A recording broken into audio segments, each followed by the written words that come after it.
Hi everyone watching Bollywood helpline, this is Anupama Singh और आज मैं आपको एक बहुत ही प्यारी सी प्रेम कहानी के बारे में बताने वाली हूँ। आज मैं आपको बताने वाली हूँ गीता बाली और शम्मी कपूर साहब की प्रेम कहानी के बारे में। तो गीता बाली बहुत ही प्यारी खूबसूरत लड़की थी, बहुत डाउन टू अर्थ थी, जिम्मेदार थी, उनके परिवार की जिम्मेदारियां थी उनके ऊपर। गीता बाली अपने वक्त की सबसे expressive, spontaneous, quick and cute सी एक्ट्रेस मानी जाती थी। शम्मी कपूर साहब फ्लैम्बॉयंट, अक्सर कहते थे कि शम्मी कपूर साहब को अपनी जो को स्टार होती थी उनसे मोहब्बत हो जाती थी, थोड़े इस किस्म के थे। गीता बाली जो थी वो जब छोटी थी तो अपने पापा के साथ कीर्तन किया करती थी, इसलिए उनका नाम था हर कीर्तन कौर।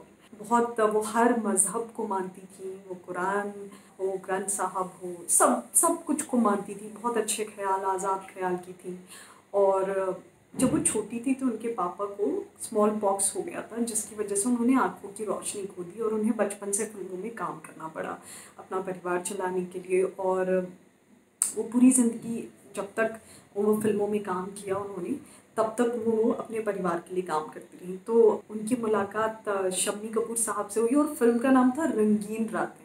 और शम्मी कपूर साहब को ऐसा लगा कि यार मतलब ये वो बंदी है, ये वो एक्ट्रेस है जिससे मैं शादी करना चाहता हूँ। और शम्मी कपूर साहब लग गए उनके पीछे कि भाई शादी करनी है, और वो उन्हें मना करती रही। उन्होंने कहा शम्मी मैं तुमसे बहुत प्यार करती हूँ और मैं तुम्हारे बिना रह नहीं सकती, शायद किसी और से शादी ना करूँ, लेकिन मेरे परिवार की जिम्मेदारियाँ हैं मेरे ऊपर, तो मैं तुमसे शादी नहीं कर सकती। एक पॉइंट ऐसा आया जब बड़ा ब्रेकिंग पॉइंट था। 6 महीने तक लोगों की जद्दोजहद चलती रही, रोना धोना। शम्मी साहब is like I want to marry you. कितनी कमाल की बात है ना कि एक लड़का जैसे दिल फेंक समझता है, उसे इतनी मोहब्बत हो गई है कि वो कह रहा है बस तुम चाहिए। और एक लड़की जो किसी से बहुत प्यार करती है वो कह रही है कि नहीं यार मुझे दूर रहना पड़ेगा क्योंकि मेरी जिम्मेदारियां हैं हजार।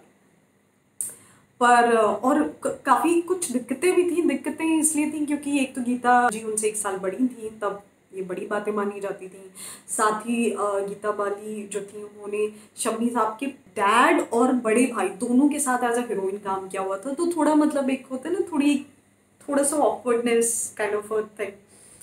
पर वो एक टाइम था वो होटल में रह रहे थे क्योंकि घर पे कोई नहीं था, तो गीता बाली उनके साथ थी और उन्होंने ऐसे ही चांस ले लिया। उन्होंने कहा गीता यार शादी कर ले मेरे से। गीता जी ने कहा तो कर लो, पर एक शर्त है, अभी करना पड़ेगा, आज करना पड़ेगा। Is like really. एंड तो चूंकि वो विश कम ट्रू मूवमेंट था, शम्मी साहब तो थे ही मतलब flamboyant and just out there and living it. उन्होंने कहा तो चलो करते हैं। बहुत बारिश हो रही थी उस दिन मुंबई में और दोनों सीधे भाग के मंदिर गए शादी करने के लिए। अपने कुछ दोस्तों को फ़ोन किया, साउथ मुंबई गए, वहाँ पे एक पुराना मंदिर है कि शादी करनी।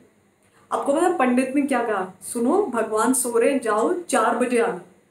और ये दोनों इतने बेचैन कि मतलब 4 कब बजेंगे यार। और उन्होंने कहा भगवान भी सोते हैं यार, ऐसे कैसे हो सकता है, हम इंतज़ार नहीं कर सकते शादी करने में। फिर वो गए और उन्होंने 4 बजे वापस गए, शादी कर ली। गीता जी ने अपने पर्स से लिपस्टिक निकाल के दिया और बोला मेरी मांग भर दो, और उन्होंने उनकी मांग भर दी। लोग कहते हैं बॉलीवुड में रिश्ते नहीं चलते, पर शायद कहीं ना कहीं जो सच्ची प्रेम कहानियाँ हैं ना उनके बारे में कोई बात नहीं करता। और 10 सालों तक, जब तक वो जिंदा रही, इनका रिश्ता था और बहुत खूबसूरत रिश्ता था। इतना खूबसूरत रिश्ता था कि शम्मी साहब कहीं ना कहीं he lost his life, his charm, his excitement, सब कुछ उनके खोने के बाद। शम्मी साहब बॉलीवुड के पहले एक्टर्स थे जो कंप्यूटर लेके आए थे और पहले एक्टर थे जिन्होंने यूट्यूब चैनल अपना चलाया था, शम्मी कपूर अनप्लग्ड। और उन्होंने, आप कभी देखिएगा स्टोरीज जब वो अपने प्यार के बारे में बात करते हैं, गीता बाली जी के बारे में बात करते हैं, तो आपको समझ आएगा कि शख्स ने कितनी मोहब्बत की और उनकी डेथ के बाद इनकी ज़िंदगी कितनी अकेली सी और अधूरी सी हो गई होगी। ऐसा नहीं है कि बॉलीवुड में प्यार नहीं होता। इंसान जहाँ भी है ना वहाँ सच्चा प्यार हो सकता है और कहीं भी हो सकता है। उन्हीं सच्चे प्यार की कहानियों में से ये एक कहानी थी। एक रात जहाँ पे किसी ने बस यूं ही किसी को अपना लिया, पर जब तक जिया वो रिश्ते निभाए, वो कस्में निभाई। आपको बताएं कि गीता बाली जी ही वो वजह है कि गुरुदत्त साहब एक्टर बने थे। उन्होंने उन्हें अपनी फिल्म में एक्टिंग का भी मौका दिया था। और गीता बाली जो थी वो उन चुनिंदा पुरानी एक्ट्रेसेस में से थी जो प्रोड्यूसर भी थी। उन्होंने बाजी जो फिल्म है बहुत पॉपुलर है, जो पहली गुरुदत्त साहब की डायरेक्टोरियल फिल्म है, उसकी प्रोड्यूसर भी थी। तो काफ़ी मतलब इंडिपेंडेंट थी। और गीता बाली जी को चेकआउट और यूट्यूब, अमेजिंग शी वॉज। क्योंकि शम्मी कपूर साहब तो उन्होंने रंगीन फिल्में भी की थी, गीता बाली जी ने सिर्फ ब्लैक एंड वाइट तक फिल्में की थी। उन्होंने सबसे ज़्यादा फिल्में देवानंद साहब के साथ की थी, पर मोहब्बत शम्मी साहब के साथ। ऐसी और भी प्यारी लव स्टोरीज लेके हम आते रहेंगे। आप देखते रहिए बॉलीवुड हेल्पलाइन।